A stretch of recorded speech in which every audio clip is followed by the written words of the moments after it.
Hi friends, good morning. Welcome to our channel important topic. हम लोग UP triple S C PET 2022 के लिए practice session complete करते जा रहे हैं, जिसमें आज हमारा 6th नंबर का प्रैक्टिस सेट होगा और 5 हम लोग प्रैक्टिस सेट कंप्लीट कर चुके हैं। और ये आज उनकी पीडीएफ आपको हमारे टेलीग्राम चैनल पे दे दी जाएगी। और चलिए अपना ये शुरुआत करते हैं 6 नंबर वाला। और दोस्तों, अगर आप चैनल पे नए हैं तो चैनल को सब्सक्राइब कीजिएगा, इससे हमें थोड़ा मोटिवेशन मिलता है, थोड़ा अच्छी सी फीलिंग आती है। तो प्लीज़ अगर अच्छा लगे तो सब्सक्राइब कीजिएगा।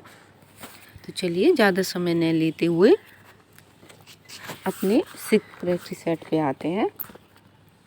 इसमें पहला क्वेश्चन देखते हैं, किन 3 वेदों को संयुक्त रूप से वेद त्रयी कहा गया है? किन 3 वेदों को संयुक्त रूप से वेद त्रयी कहा गया है? तो दोस्तों इसका आंसर होगा ऋग्वेद, सामवेद, यजुर्वेद। दोस्तों अथर्ववेद को छोड़ के, क्योंकि उसका जो वो इसलिए है दोस्तों, ये तीनों जो है ना, ये थोड़ा स्पिरिचुअलिटी से जुड़े हुए वेद हैं। ऋग्वेद हो गया देवी देवता हो गए, और यजुर्वेद उसमें यज्ञों से रिलेटेड हो गया। सामवेद थोड़ा उसमें संगीत जैसे देवताओं के इनके बारे में इस तरीके से बताया गया। पर जो अथर्ववेद है उसका जो टॉपिक है उसमें जादू, टोना, भूत, पिशाच इस तरीके की बातें का डिपिक्शन किया गया है, इसीलिए उसका थोड़ा टॉपिक अलग हो जाता है, इसीलिए उसको इसमें वेद त्रयी में नहीं रखा है। होप सो आप समझ गए होंगे। और दोस्तों जो मैं भी एक्सप्लेन करती हूँ उसको भी आप साथ साथ थोड़ा याद करते हुए चलिएगा, या फिर कहीं नोट आउट करते हुए चलिएगा, क्योंकि ये उसी से रिलेटेड फैक्ट है। अगर ये क्वेश्चन यहाँ से बन सकता है तो दूसरी जगह से भी क्वेश्चन एग्जाम में बन सकता है, इसीलिए मैं थोड़ा एडिशनल फैक्ट आपको बताते हुए चलती हूँ। इससे आपके एक ही प्रैक्टिस सेट में कम से कम 100 की जगह 200-300 से भी ज़्यादा क्वेश्चंस बन सकते हैं, क्योंकि कितने ही फैक्टर से कितने ही क्वेश्चन निकल जाते हैं। नेक्स्ट पे आते हैं, पुष्यमित्र शुंग द्वारा मारा जाने वाला अंतिम मौर्य शासक कौन था? पुष्यमित्र शुंग द्वारा मारा जाने वाला अंतिम शासक कौन था दोस्तों, बताइए। आंसर ही बृहद्रथ। जो अंतिम मौर्य शासक था दोस्तों उसका नाम बृहद्रथ था। और बृहद्रथ को जो पुष्यमित्र शुंग थे, मौर्य वंश के बाद शुंग वंश की स्थापना हुई थी दोस्तों। और जो शुंग वंश के पुष्यमित्र शुंग ने बृहद्रथ को मार के ही मौर्य उसकी शुंग वंश की स्थापना की थी। थर्ड पे आते हैं, भारत का नेपोलियन किसे कहा जाता है? निम्नलिखित में से किस शासक को भारत का नेपोलियन कहा जाता है? आंसर है बी, समुद्रगुप्त को। फोर्थ पे, प्रसिद्ध चीनी यात्री ह्वेनसांग ने किस सम्राट के शासनकाल के दौरान भारत की यात्रा की थी? बहुत ही कॉमन सा क्वेश्चन है दोस्तों, ह्वेनसांग से रिलेटेड। डी हर्षवर्धन के शासनकाल में ही ह्वेनसांग ने भारत की यात्रा की थी। हर्षवर्धन बहुत ही दानी राजा थे दोस्तों, और ये पुष्यभूति वंश या वर्धन वंश से थे। इनके पिता का नाम प्रभाकर वर्धन था। जब नेक्स्ट पे आते हैं, निम्नलिखित में से कौन दिल्ली के लोधी राजवंश का अंतिम शासक था? जो लोधी वंश था उसका राजवंश का अंतिम शासक कौन था? लोधी के बाद दोस्तों मुगल आ गए थे, और मुगल में बाबर ने उन लोधी वंश के अंतिम राजा को मारकर बाबर ने मुगल वंश की स्थापना की थी। तो आप बताइए कौन था?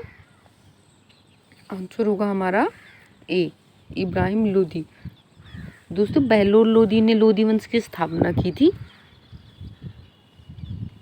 सैयद वंश का जो शासक था, सैयद वंश के शासक को मार के बहलोल लोधी ने लोधी वंश की स्थापना की थी। और उसके बाद उसका बेटा सिकंदर लोधी था और उसका बेटा इब्राहिम लोधी था। इब्राहिम लोधी को बाबर ने हराया था और फिर उसकी मुगल वंश की नींव रखी थी। 6 क्वेश्चन पे, मुस्लिम लीग की स्थापना कब की गई थी? पॉपुलर सा क्वेश्चन है। 30 दिसंबर 1906 में मुस्लिम लीग, इसके दोस्तों बुरहानुल मुल्क और इनका ही संस्थापक में थे। नेक्स्ट पे आते हैं, निम्नलिखित में से संथाल विद्रोह के नेता कौन थे? संथाल विद्रोह दोस्तों 1855 में हुआ था दोस्तों। और जो दक्कन का पठार वाला जो एरिया था, मतलब जो जो झारखंड और बिहार वाला एरिया, तब हुआ था।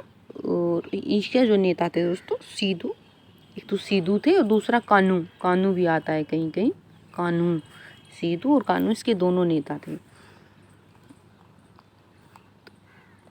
निम्न में से 8 क्वेश्चन, निम्न में से स्वतंत्रता आंदोलन में भाग लेने वाले पश्चिम बंगाल के क्रांतिकारी कौन थे? पश्चिम बंगाल की धरती से थे जो, हाँ बताइए। इसका आंसर होगा खुदीराम बोस। खुदीराम बोस दोस्तों सबसे जो राजनीतिक जो मतलब जिनका रिकॉर्डेड जो फ्रीडम फाइटर्स थे और जिनको सबसे पहले फांसी दी गई थी वो खुदीराम बोस ही थे। 17 साल की आयु में इनको फांसी दे दी गई थी। नेक्स्ट पे आते हैं 9th, बारदोली किसान सत्याग्रह का नेतृत्व किसने किया था? ये इससे कल भी क्वेश्चन आया था, इससे रिलेटेड मैंने आपको बताया था। बारदोली की सत्याग्रह वल्लभ भाई पटेल। 1928 में गुजरात में बारदोली में वल्लभ भाई पटेल ने बारदोली सत्याग्रह का नेतृत्व किया था। और यहाँ की महिलाओं ने ही इनको पटेल की उपाधि दी थी दोस्तों। नहीं सॉरी, पटेल नहीं सरदार की, पटेल ने सरदार की उपाधि दी थी। यहाँ की महिलाओं ने, बारदोली की महिलाओं ने सरदार की उपाधि दी थी। 10th पे आते हैं, किस नेता ने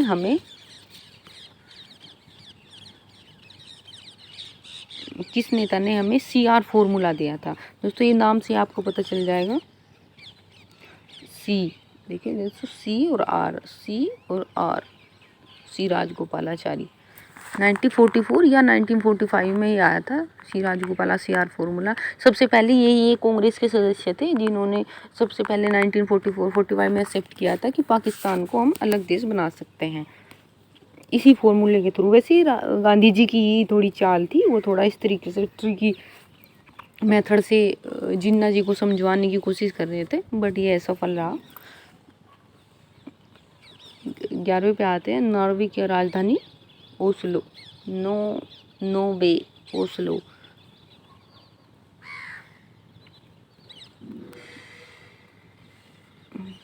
12वें पे आता है 82 डिग्री 30 मिनट्स पूर्व देशांतर भारत के लिए क्यों महत्वपूर्ण है? बी, यह भारत का मानक समय का निर्धारण करता है। मानक समय का निर्धारण दोस्तों जो हमारा जो स्टैंडर्ड टाइम जो लिया जाता है इंडिया का, इंटरनेशनल जो स्टैंडर्ड टाइम है वो तो लंदन में नैनी से लिया जाता है जहाँ 0 डिग्री लॉन्गिट्यूड गुजरता है जहाँ से। बट जो हमारा जो टाइम है 82 डिग्री 30 मिनट से लिया जाता है। अब आप दोस्तों ये बताइए ऐसा क्यों है कि 82.30 डिग्री से क्यों लिया जाता है? आप बताइए, क्योंकि हर बात की वजह होती है ना। अगर 82.30 को थोड़ा टफ बनाने की जगह 80 या फिर कुछ तो थोड़ा इस तरीके से कुछ भी ले सकते थे, बट इसी को ही क्यों लिया गया? ये दोस्तों 82.30 जो हमारा इलाहाबाद से भी गुजरता है वो बिल्कुल इस तरीके से है उसकी पोजीशन। जैसे ये हमारा मैप हो गया, मैं थोड़ा ऐसे ही बना रही हूँ दोस्तों। यहाँ से गुजरता है 82.30, इस वाले यहाँ से नहीं, यहाँ से कुछ इस तरीके से गुजरता है जो हमारा यूपी, MP, छत्तीसगढ़, उड़ीसा और थोड़ा सा आंध्र प्रदेश से होके गुजरता है, मतलब हमारा ये डेट लाइन। और दोस्तों ये इसलिए लिया जाए क्योंकि ये बिल्कुल भारत के बीच की स्थिति है, क्योंकि भारत जो स्टार्टिंग होता है देशांतर में 68 से स्टार्ट होके 95 या 97 तक है, तो इनके बीच में जो आता है वो 82 आता है। इसीलिए यहाँ से लिया, क्योंकि इधर भी समय का डिफरेंस सेम आ जाए, इधर भी अगर यहाँ से ले लेते तो यहाँ इतनी जल्दी सूरज निकला करता है, यहाँ लेट निकला करता है, इसीलिए बीच से लिया गया है ये 82.30 डिग्री। होप सो आप समझ गए होंगे। ये 82 डिग्री 30 मिनट इसलिए लिया गया क्योंकि हमारा जो भारत का देशांतर जो लॉन्गिट्यूडनल जो विस्तार है वो हमारा 68 से डिग्री से लगा के 97 डिग्री में कुछ पॉइंट मिनट्स भी हैं और यहाँ तक है, तो इनके बीच की जो वैल्यू आती है वो 82 डिग्री 82 डिग्री पॉइंट 30 आता है। इसीलिए वो बीच का समय लिया गया है ताकि जो समय का वेरिएंस आए, क्योंकि जब पृथ्वी घूमती है तो जब अरुणाचल प्रदेश में 2 घंटे पहले, गुजरात से 2 घंटे पहले समय निकल जाता है, तो अगर हम अरुणाचल प्रदेश में डेट लाइन लगा देते तो गुजरात में 2 घंटे बाद में दिन निकला करता, तो वेरिएंस ज़्यादा आ जाता ना, समय में बहुत अंतर हो जाता। तो इसीलिए बिल्कुल बीच में लगाया गया ताकि थोड़ा समय इधर से बढ़ जाए, थोड़ा समय इधर से, तो ये एक बीच की सिचुएशन के अकॉर्डिंग लगाया गया है, तो आप याद रखिएगा इसको।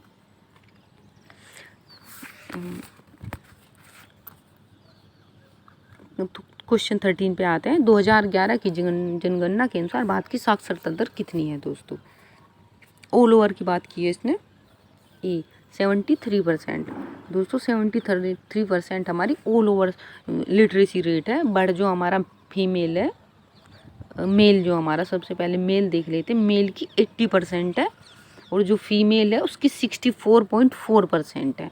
ये अलग अलग भी थोड़ा सा डेटा याद रखिएगा। 14 पे हीराकुंड बांध किस राज्य में है? दोस्तों अगर आपको कोई फैक्ट समझ में नहीं आया और थोड़ा बहुत हो सकता है मुझसे भी थोड़ा गलत हो जाए तो आप मुझे नो डाउट कमेंट में बोलिएगा, क्योंकि थोड़ा बहुत स्लिपिंग हो जाता है माइंड से।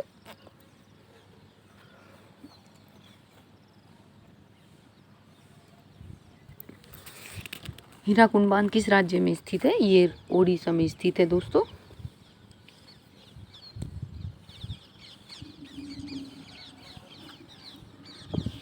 उड़ीसा।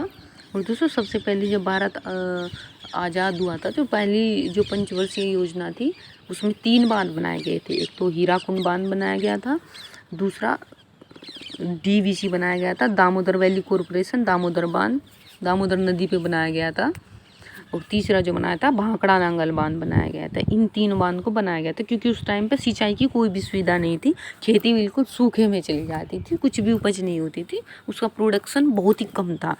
इसीलिए सबसे पहले 3 बांध बनाए गए थे, हीराकुंड, दामोदर घाटी बांध वो वाला दामोदर नदी पे, और भाखड़ा नांगल।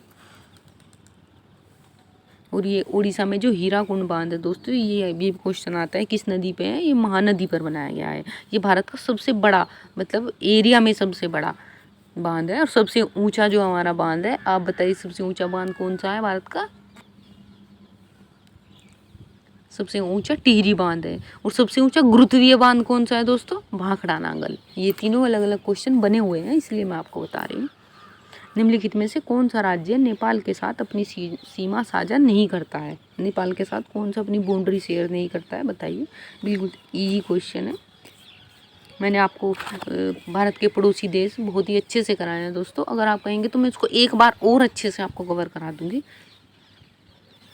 मैप के साथ। D answer Assam. नेपाल के साथ असम नहीं आता है दोस्तों, याद रखिएगा। 16 भारत के संविधान में किस संशोधन के अंतर्गत वस्तु एवं सेवा कर लगाया गया था? सेवा वस्तु एवं सेवा कर, 101वें संविधान के अंतर्गत। 101वां संविधान संशोधन कॉन्स्टिट्यूशनल अमेंडमेंट किया गया था, उसमें ही जीएसटी आया था। अब आप दोस्तों इसको ट्रिक से याद रख लीजिएगा।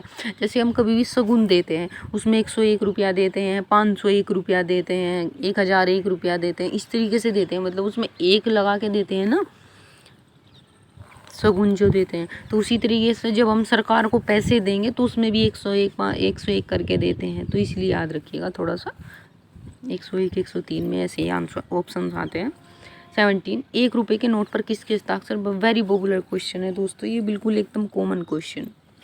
सी भारत के वित्त सचिव के। सिर्फ 1 रुपये के नोट पर ही दोस्तों भारत के जो वित्त सचिव होते हैं उसके हस्ताक्षर होते हैं, अदरवाइज सभी नोट पर भारत के गवर्नर के सिग्नेचर होते हैं।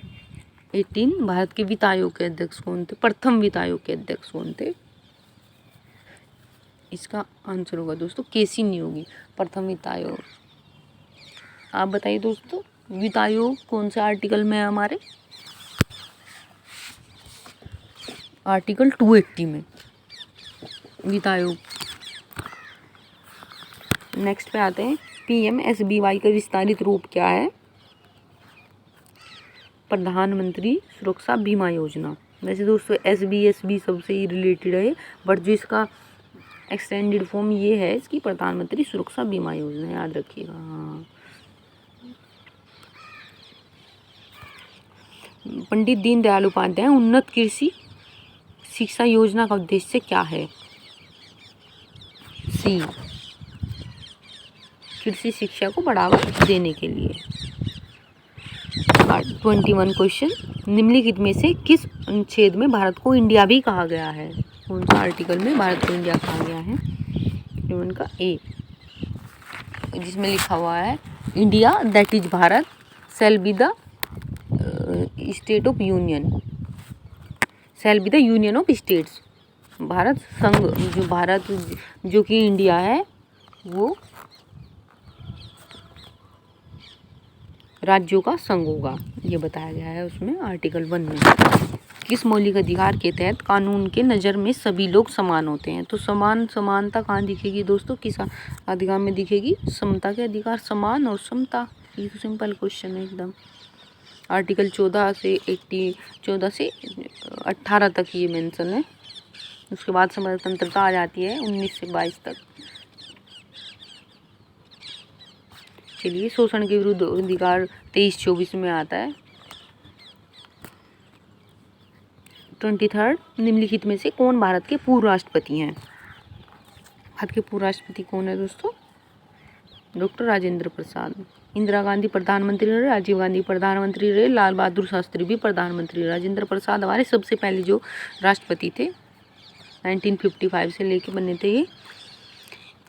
24 पे, लोकसभा स्थगित करने का अधिकार किसको है? लोकसभा को कौन स्थगित कर सकता है? राष्ट्रपति। राष्ट्रपति ही इसको स्थगित कर सकता है जब अविश्वास प्रस्ताव पारित हो जाए तब। 25 पे आते हैं,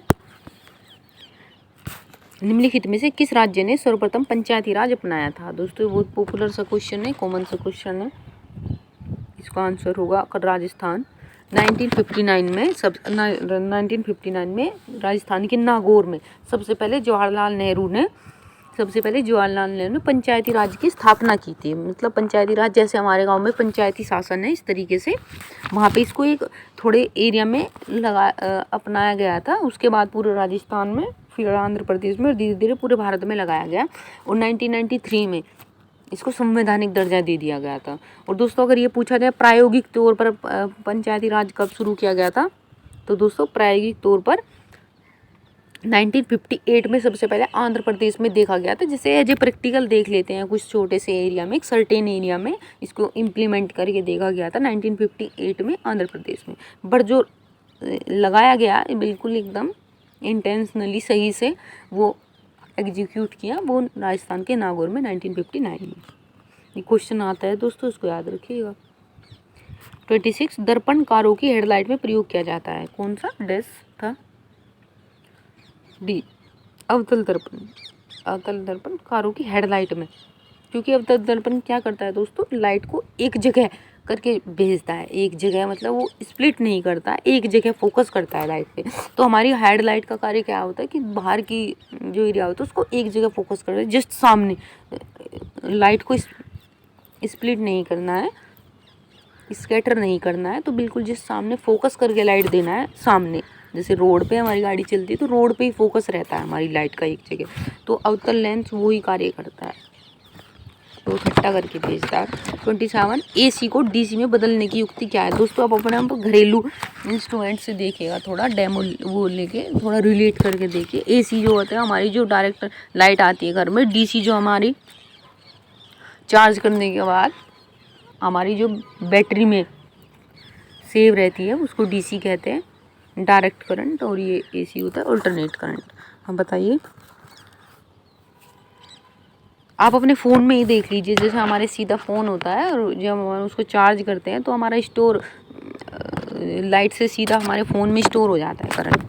तो क्या होता है वो किसके द्वारा? उसको हम रेक्टिफायर कहते हैं।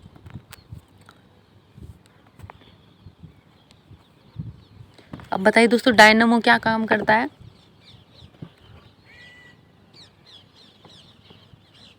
डायनामो दोस्तों DC को AC में बदलता है। जनरेटर जिसको कहते हैं वो डायनामो ही होता है। ठोस कार्बन डाइऑक्साइड को क्या कहते हैं दोस्तों? 28 का डी, सूखी बर्फ। सूखी बर्फ होती है ठोस कार्बन डाइऑक्साइड CO2। शरीर में डैश की गंभीर कमी के कारण क्वासियोर का रोग हो जाता है। एकदम कॉमन क्वेश्चन है, 29 का डी होगा। प्रोटीन की कमी के कारण क्वासियोर का और मेरास्मस दोनों रोग हो जाते हैं दोस्तों। क्वासियोर में दोस्तों जो बच्चे का पेट होता है ना, घड़े के जैसे बाहर निकल जाता है, क्योंकि ये दोनों ही प्रोटीन की कमी से होते हैं, तो इनमें थोड़ा डिफ्रेंसिएशन करना टफ हो जाता है। तो मैं आपको बता रही हूँ, क्वासियोर में जो हमारा पेट होता है वो घड़े के समान बाहर आ जाता है, बट जो मेरास्मस होता है उसमें पूरा का पूरा शरीर एकदम बहुत ही पतला कमज़ोर हो जाता है। और 30 पे निम्नलिखित में से कौन सा मांसाहारी पादप है? मांसाहारी बताइए। ए वीनस फ्लाई ट्रैप। जैसे मक्खियाँ उड़ती है तो ये अपनी पत्तियाँ बंद कर लेता है, उसमें मक्खियाँ बंद हो जाती है। ऐसे ही अपनी पत्तियाँ खोलता है, ये डबल लेयर में होती हैं इसकी पत्तियाँ, और उसको बंद कर लेता है। आंसर 31 का मैथ्स का क्वेश्चन आ गया। चलिए दोस्तों करते हैं इसको। 6/50 इक्वल टू रूट में x/200। इसको इससे ये जाएगा 5 से 4 बार ये जाएगा, तो 6 चौक 24, रूट x बराबर 24 आ जाएगा। तो रूट हटाने के लिए स्क्वायर कर देंगे, तो x बराबर 24 का स्क्वायर आ जाएगा 576।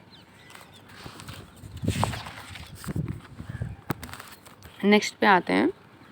एक व्यक्ति अपनी आय का 25% बचत करता है। अगर उसकी आय में 20% की वृद्धि हो जाती है और उसकी बचत समान रहती है, तो उसके व्यय में कितने प्रतिशत की वृद्धि होगी? तो एक आदमी की जैसे इनकम 100 रुपये है दोस्तों, इसको हम ऐसे लेते हैं।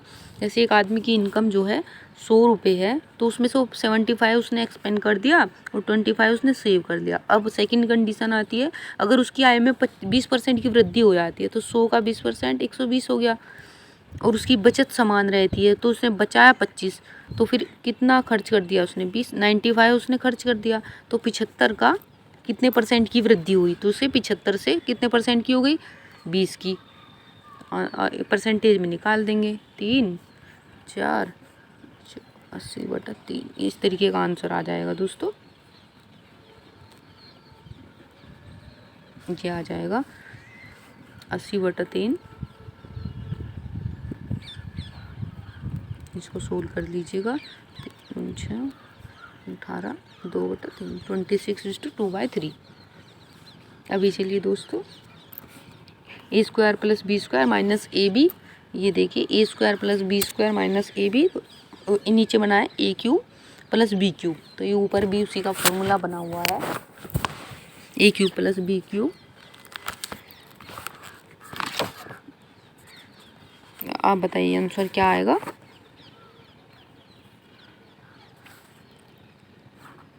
33 का C।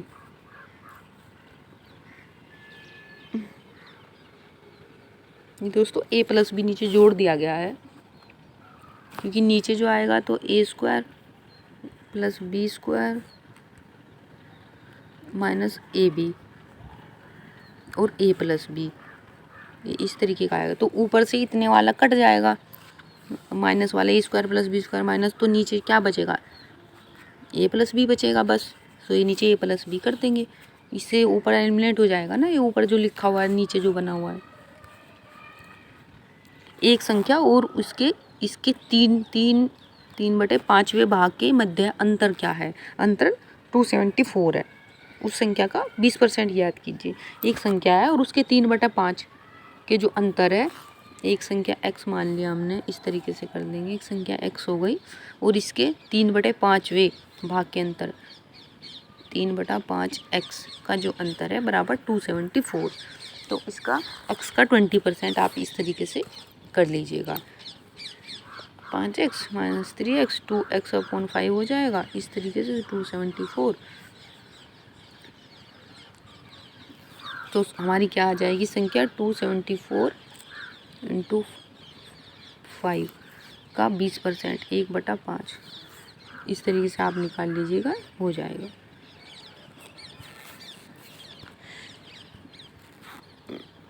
पैंतीसवें, एक पंक्ति में बैठे 4 व्यक्तियों में से अंतिम 3 विद्यार्थियों की औसत आयु 20 वर्ष है, तथा लगता है हम काफ़ी टाइम लगा हो गया है, तो हमें थोड़ा स्पीड से चलना चाहिए। प्रथम 3 व्यक्तियों की औसत आयु 21 वर्ष है। यदि प्रथम 3 विद्यार्थी की आयु 26 वर्ष है तो अंतिम विद्यार्थी की आयु क्या है? यदि प्रथम विद्यार्थी की आयु 26 वर्ष है, इसको आप कीजिएगा, आसानी से क्वेश्चन हो जाएगा। चाहे बेसिक से करना चाहे तो बेसिक से कर दीजिएगा।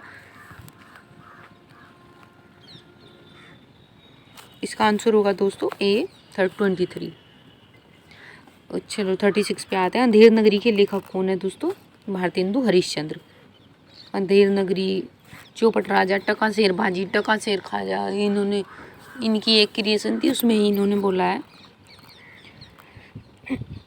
इसमें अंधेर नगरी में 37 में सूर्योदय का शब्द का संधि विच्छेद क्या होगा? 37 पे आता है दोस्तों बी, सूर्य प्लस उदय। सूर्य प्लस उदय बन के ही सूर्योदय बना हुआ है दोस्तों, एकदम सिंपल सी संधि है। 38 का दाता शब्द का स्त्रीलिंग क्या होगा? बताइए दोस्तों। दात्री। जैसे कर्ता होता है, कर्ता का कर्त्री होता है, दाता का दात्री होता है। जो किए गए उपकार को न मानता हो उसका क्या होगा दोस्तों? कर्तगन। को मानता हो, सॉरी दोस्तों, कर्तज्ञ होगा। अगर जो को न मानता हो वो कृतघ्न होता है। जो किए गए उपकार को मानता हो कृतज्ञ, जो नहीं मानता हो कृतघ्न। अज्ञानी होता है अज्ञ। और निम्नलिखित में से कौन 40 पे आता है? कौन सा सरस्वती का पर्यायवाची शब्द नहीं है? सरस्वती का पर्यायवाची शब्द नहीं है। नहीं, वीणा पाणी भी होता है, माँ श्वेता भी होता है, भारती भी होता है। पद्मा दोस्तों लक्ष्मी का होता है। जो पद्म होता है, कमल, कमल पे रहती है, वो होती है लक्ष्मी। इंग्लिश का पैराग्राफ आ गया है दोस्तों। 41 क्वेश्चन पे आते हैं। How did the Josephine spokes to Mrs Mallard at first? इसका आंसर क्या होगा बताइए। इन ब्रोकन सेंटेंसेस। 42 पे आते हैं। Who was killed? कौन मारा गया? पैराग्राफ ही बताएगा दोस्तों कौन मारा गया। मैं तो आपको बस आंसर बनाने रही हूँ। ब्रेंटली Maillard. 43 Why would Mrs. Mallard have no one follow her? No one follow her। 43 का आंसर क्या होगा? ए। She wanted to be alone in this moment of grief। She wanted to be alone in this moment of grief। Give the synonym आ गया है दोस्तों। Abuse means होता है, आपको पता है, गाली देना। सिनोनिम बताइए। 44 का सी, हार्म, हार्म, नुकसान। और एंटोनियम का क्या होगा दोस्तों? सेंश्योर का आंसर क्या होगा? सेंश्योर। इसका आंसर होगा बी, अपोलोज, अपोलोज। 46 पे आते हैं। हिंदी का देवनागरी, अंग्रेजी का क्या होता है? हिंदी की जो स्क्रिप्ट होती है देवनागरी होती है, इंग्लिश की स्क्रिप्ट क्या होती है बताइए। 46 का लैटिन, क्योंकि जब भी मीन बताना हो तो लैटिन भाषा में जाते हैं वो, इंग्लिश के वर्ड का। यदि किसी को रोमन लिपि भी कह देते हैं, लैटिन भी कह देते हैं। यदि किसी कोड में, कोड भाषा में सोल्ड को HLOW लिखा जाता है, तो उसी भाषा में रोम को क्या लिखा जाएगा? सोल्ड को ही लिखा जाता है।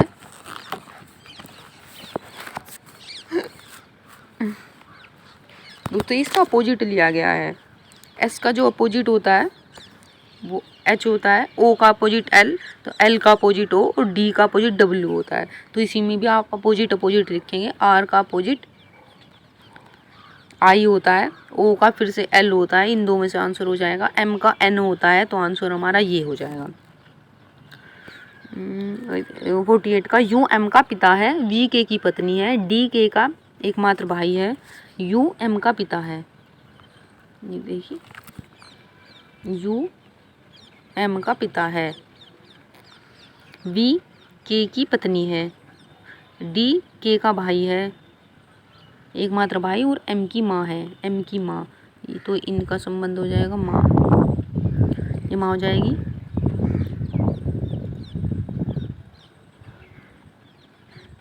D K के एकमात्र भाई, अच्छा K के एकमात्र भाई M। अच्छा दोस्तों D है, D है इनकी मम्मी, D है के एकमात्र भाई एम की माँ है, डी इनकी माँ है, और तो के भी इनका बेटा हो जाएगा। फिर जब के एकमात्र भाई है एम, के का भाई एम है, तो फिर डी इनकी माँ हो जाएगी। यू डी से किस तरह से संबंधित है? यू डी से, डी का क्या लगा? पति लगा। आप देखिए, पति। 1 जनवरी 2013 को मंगलवार था, तो 31 दिसंबर 2013 को सप्ताह का कौन सा दिन होगा? 49 पे आते हैं, सी, मंगलवार। कोड यूज करके निकालिएगा, एकदम से आसानी से निकल जाएगा इजीली। 50 पे आते हैं दोस्तों। 4 शब्द दिए गए हैं, जिनमें से 3 किसी न किसी तरह से समान है, मतलब ओड एंड आउट निकालना हमें। Credit card, memory card, debit card and bank card. आप दे बताइए। 50 का डी, मेमोरी कार्ड अलग होता है दोस्तों। ये तीनों की तीनों बैंकिंग टर्म में आता है, बट इट इज़ इन हमारे स्टोरेज कंप्यूटर वाली टर्म में आ जाता है। अब नंबर 51, अप्रैल 2022 में नई दिल्ली में आयोजित अमृत समागम सम्मेलन, अमृत कॉन्फ्रेंस में दौरान कौन सा पोर्टल का शुभारंभ किया गया है? कौन सा पोर्टल बनाया गया है दोस्तों? उत्सव पोर्टल। अमृत उत्सव इस तरीके से रिलेट करिएगा। 52, जनवरी 2022 में जारी भारत वन स्थिति रिपोर्ट 2021 के अनुसार भारत में कौन सा राज्य क्षेत्रफल की दृष्टि से सर्वाधिक वन आवरण के संदर्भ में पहले स्थान पर है? मतलब इसमें सबसे ज़्यादा जो वन फॉरेस्ट कवर है वो किस राज्य में है? आप बताइए। जो पहले का डेटा था दोस्तों वही वाला डेटा है, क्योंकि वही राज्य है, वो राज्य किसी से पीछे नहीं रहता है। एमपी हमारा सबसे ज़्यादा, जिसमें एमपी में ही हमारे सबसे ज़्यादा फॉरेस्ट कवर है। और अगर हम परसेंटेज वाइज देखें तो उसमें मिजोरम आता है, ये भी याद रखिएगा। परसेंटेज में सबसे ज़्यादा, क्योंकि एरिया एमपी का एरिया बहुत बड़ा है, मिजोरम का तो एरिया बहुत छोटा सा है। अगर हम परसेंटेज वाइज निकालें एमपी का तो सेकंड पे है, मिजोरम फर्स्ट पे है। 53, 1 से 4 अप्रैल 2022 के मध्य तत्कालीन राष्ट्रपति रामनाथ कोविंद किस देश की राजकीय यात्रा पर थे? अब बताइए राष्ट्रपति कौन बन गई है हमारी? द्रौपदी मुर्मू। अच्छा चलो बताइए, द्रौपदी मुर्मू इससे पहले किस पोस्ट पे थी? किस देश की यात्रा की है पहले? चलो ये बता लेते हैं हम, डी, तुर्कमेनिस्तान की। द्रौपदी मुर्मू इससे पहले दोस्तों झारखंड की राज्यपाल भी रही हैं। 54 पे आते हैं, अप्रैल 2022 में Stockholm International Peace Research Institute SIPRI की रिपोर्ट आती है दोस्तों। ये दोस्तों सैन्य खर्च को बताती है। ये दोस्तों ये जैसे क्वेश्चन पूछा जाता है, रैंक पूछी जाती है, तो उसमें ये भी दिखाया जाता है कि किसके द्वारा जारी की जाती है, तो ये सिप्री भी आप याद रखिएगा। तो सर्वाधिक सैन्य खर्च वाले देशों में भारत का कौन सा स्थान है? तीसरा। फर्स्ट पे दोस्तों यूएसए है, 840 बिलियन डॉलर का खर्च करता है। सेकंड पे चाइना है, 300 प्लस में कोई बिलियन डॉलर का खर्च करता है। और थर्ड पे है इंडिया, वो 76 बिलियन डॉलर का खर्च करता है एक वर्ष में हथियारों में, ये भी याद रखिएगा। 55, अप्रैल 2022 में किस बैंक ने वित्तीय समावेशन के फाइनेंशियल इंक्लूजन, दोस्तों ये होता है वित्तीय समावेशन, क्या होता है? फाइनेंशियल इंक्लूजन के लिए समाधानों के सह सृजन तथा नवोन्मेषण में के लिए फिनटेक स्टार्टअप समुदाय के साथ सहयोग करने हेतु एक संयुक्त पहल फिनक्लुएशन लॉन्च किया है? ए, इंडिया पोस्ट पेमेंट बैंक ने। 56, फरवरी 2022 में भारतीय अंतरिक्ष अनुसंधान इसरो ने ध्रुवीय उपग्रह प्रक्षेपण यान PSLV C52 के माध्यम से किस उपग्रह का प्रक्षेपण लॉन्च किया है? EOS, बताइए। सी, EOS 4। और दोस्तों अभी भी एक रिसेंट में भी यात्रा हुई है, PSLV C52। ये 52 53 क्या होता है दोस्तों? इस बार 53, ये दोस्तों जितनी भी यात्रा करते हैं यहाँ पे 52 यात्रा थी इसकी PSLV C यान की। ये अभी जो रिसेंट में की है ये 53 भी यात्रा थी इसमें इसकी PSLV C यान की। इसमें इसने सिंगापुर के 3 सैटेलाइट को लॉन्च किया है, ये भी आप याद रखिएगा, PSLV C53 की तरह। चलिए 57, फरवरी 2022 में प्रसिद्ध पार्श्व गायिका लता मंगेशकर जी का निधन हो गया था। उन्हें भारत रत्न कब मिला था? 57, डी, 2001 में उन्हें भारत रत्न मिला था दोस्तों। 58 में अप्रैल 2022 में कहाँ पहली बार राष्ट्रीय राजधानी के बाहर राष्ट्रीय बाघ संरक्षण प्राधिकरण की बैठक आयोजित की गई? सी पक्के बागा हॉर्नबिल फेस्टिवल। ये दोस्तों पक्के बाघ अभ्यारण्य, ये मुझे नहीं पता ये कहाँ पे है। 59 फरवरी 2022 में केंद्र सरकार द्वारा राष्ट्रीय शिक्षा नीति 2022 और 2021-22 की बजट घोषणाओं के अनुरूप वयस्क शिक्षा के लिए शुरू की गई नई योजना नव भारत का साक्षरता अभियान की अवधि क्या है? नव भारत साक्षरता कार्यक्रम की अवधि आप सिंपल ये रखिए। 59 का क्या होगा आंसर? डी, 22 से 27 तक। 60 पे आता है फरवरी मार्च 2022 के मध्य 5वीं संयुक्त राष्ट्र पर्यावरण सभा 2022 का आयोजन किया गया था। कहाँ पे? बी, नैरोबी, केन्या देश में दोस्तों, नैरोबी। डेनमार्क की राजधानी क्या है दोस्तों, बताइए? कोपेनहेगन। भांगड़ा का नृत्य कहाँ का है? पॉपुलर सा है, पंजाब का। यूनिसेफ की स्थापना किस वर्ष की गई थी? 1946 में यूनिसेफ की स्थापना।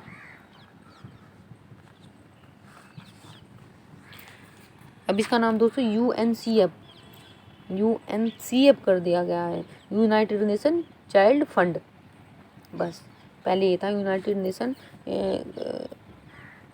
चाइल्ड इमरजेंसी फंड, इस तरीके से था, United nation international child emergency fund. अब सिर्फ इसको यूएनसीएफ कहा जाता है। 64 पे आते हैं निम्नलिखित में से भारत का सर्वोच्च नागरिक पुरस्कार कौन सा है? बताइए। ए, भारत रत्न। रूमी दरवाजा कहाँ पे स्थित है दोस्तों? रूमी दरवाजा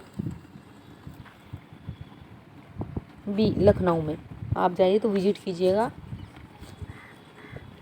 66 में रामनाथ गोयनका पुरस्कार किस क्षेत्र में योगदान के लिए प्रदान किया गया है? रामनाथ गोयनका पुरस्कार 66 का बी, महिला सशक्तिकरण के क्षेत्र में दिया गया है। 67 गोल्डन बॉय नीरज चोपड़ा किसने लिखी है? Golden boy Neeraj Chopra book किसने लिखी दोस्तों? डी, नवदीप सिंह गिल ने।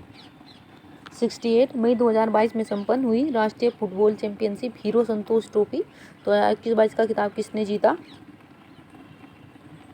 संतोष ट्रॉफी किसने जीती? आप बस आपसे ये पूछा गया है, संतोष ट्रॉफी किसने जीती? हीरो संतोष ट्रॉफी बी, केरल। केरल ही जीतता है दोस्तों बहुत बार, या फिर गोवा एफसी है वो जीत जाता है।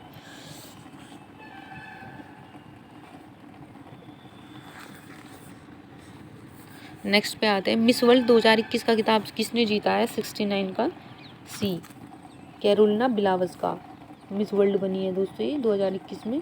और जो हमारी हरनाथ सिंधु मिस यूनिवर्स बनी थी, और ये कैरोलिना बिलावस्का मिस वर्ल्ड बनी थी। ये आई थिंक यूएसए से है।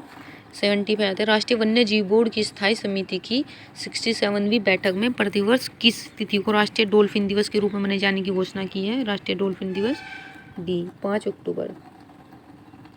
अब दोस्तों हिंदी का गद्यांश पे रिलेटेड आ जाता है, मैं आपको सीधा क्वेश्चन बताऊंगी।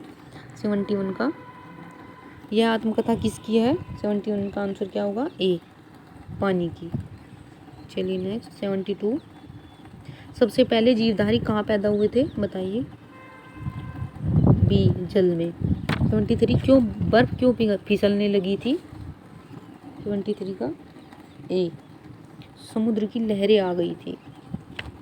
74 मनुष्य की श्रृंखला का अंग है?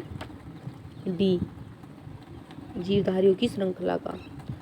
75 चारों ओर सौंदर्य डैश डैश क्या आएगा 75 में? सी, बिखर पड़ता इस तरीके से। अब 76 to 82 पैराग्राफ है।